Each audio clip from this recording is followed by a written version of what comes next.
The next article is Carnot's heat engine.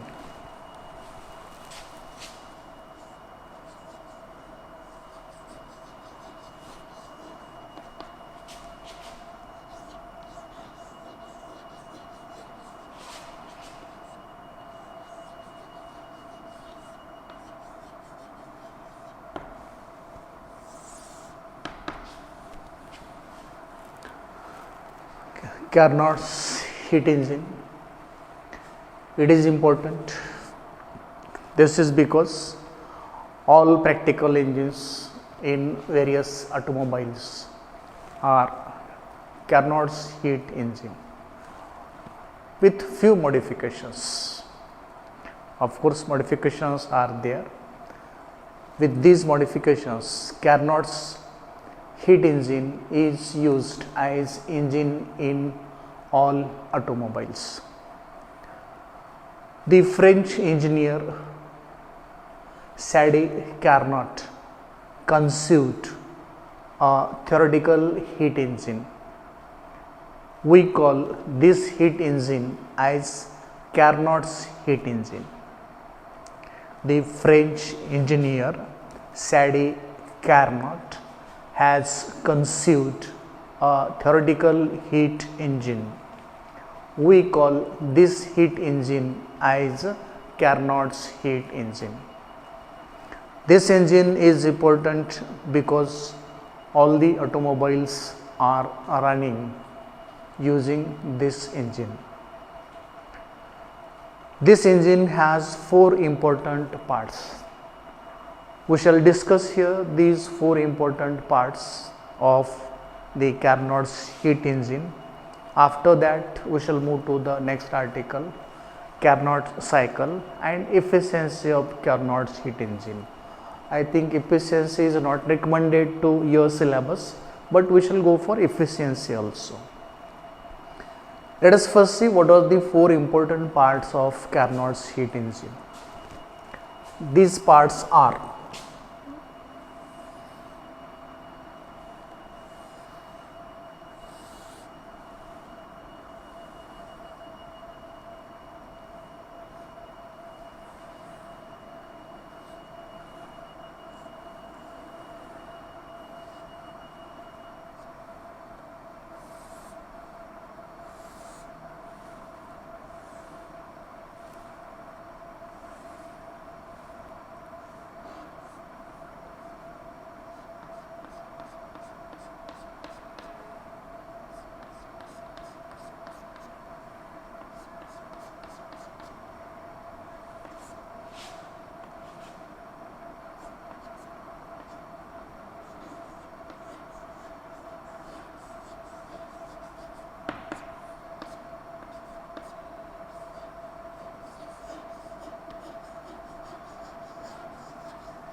The four important parts of Carnot's heat engine are shown here. Part number 1, part number 2, part number 3, part number 4. Let us discuss each of these parts. These parts, when taken together, will complete the Carnot's heat engine, and therefore it is essential to study all these four parts. First one, this part is known as cylinder. This part is known as cylinder. It is cylindrical in form. It is cylindrical in form. All sides of this cylinder are non-conducting. Working substance is filled inside the cylinder. Bottom of the cylinder is conducting. It is provided with a piston. This is a piston. This is a frictionless piston. It can move inside or outside, inside the cylinder. The piston is frictionless piston. It can move inside or outside in the piston, in the cylinder. So this is very important part. Working substance, the work to be done in the heat engine by the substance, that substance is known as working substance. It may be ideal gas, it may be petrol, it may be diesel, or it may be any other type of working substance. So that is always enclosed inside this cylinder. All sides of cylinder will be non-conducting.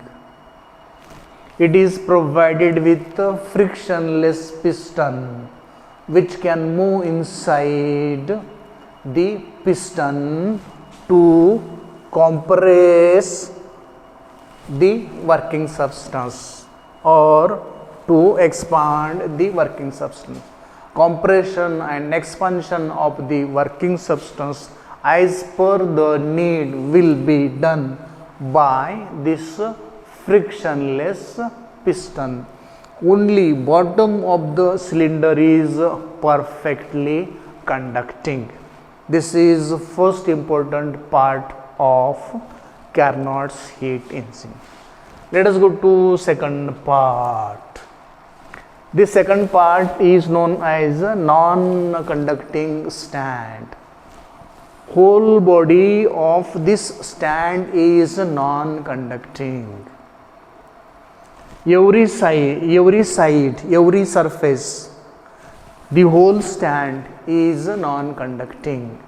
It is not taking any heat.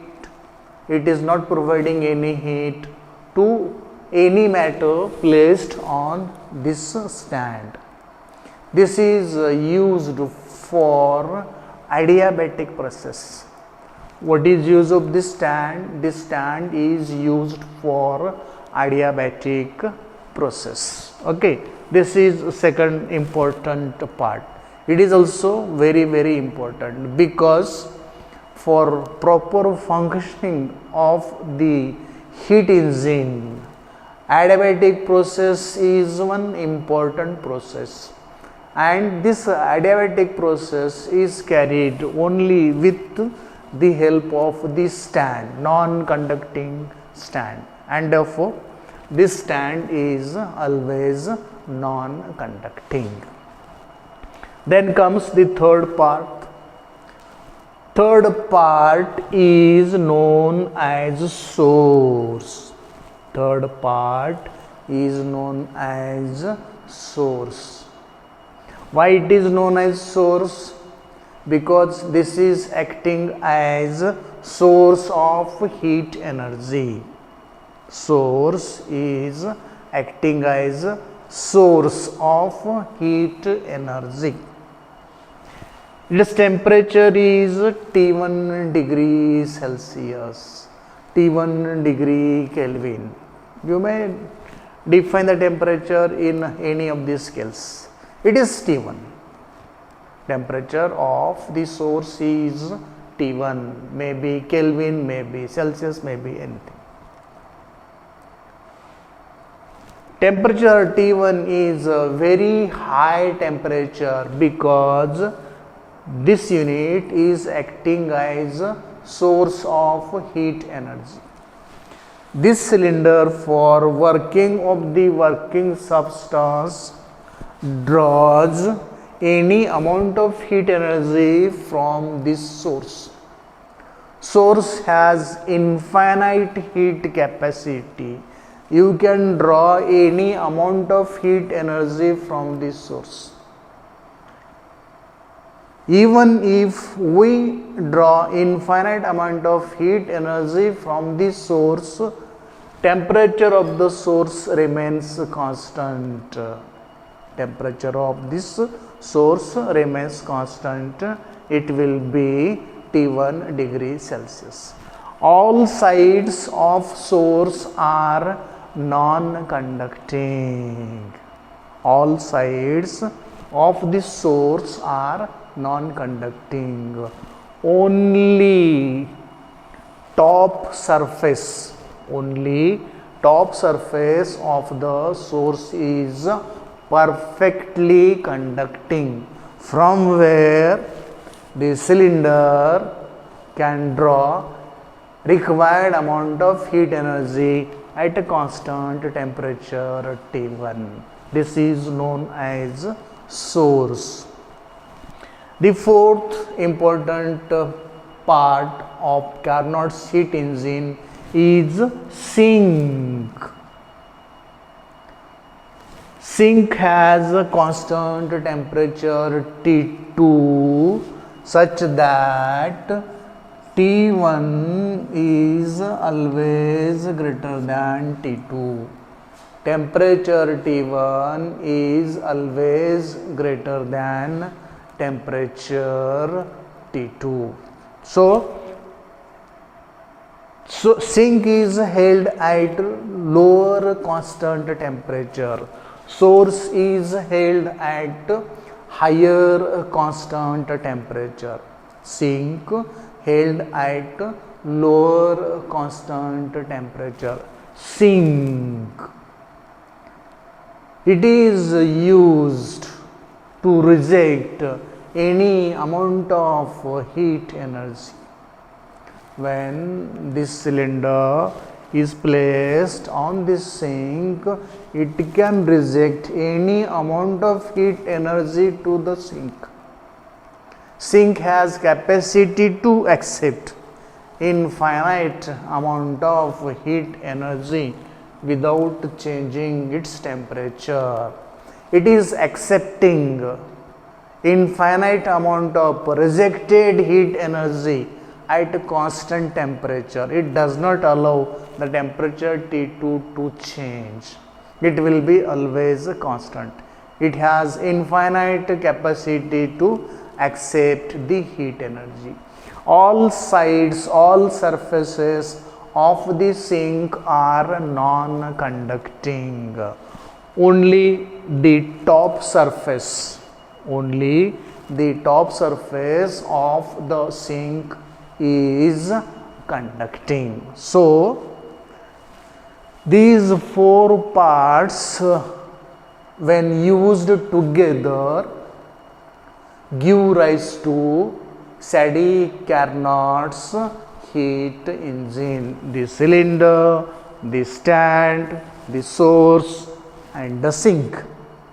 Cylinder, stand, the source and the sinks. If any of these four is absent, the Carnot's heat engine will not be complete. Carnot's heat engine will be complete only when all these four are present with specified characteristics. I explained the characteristics of all these four parts one by one. I explained characteristics of this, of this, of this, of this. These four parts must present there with their specified characteristics. Then only these four parts, when work together, will act as Carnot's heat engine. It is Carnot's reversible heat engine. So this is about Carnot's heat engine. You require to remember these figures for the heat engine, Sadi-Carnot's heat engine, their naming, their characteristics, all this, so that you can draw this figure correctly with correct nomenclature and explain working of each of these four parts giving rise to Carnot's heat engine. Hope you got it. Thank you.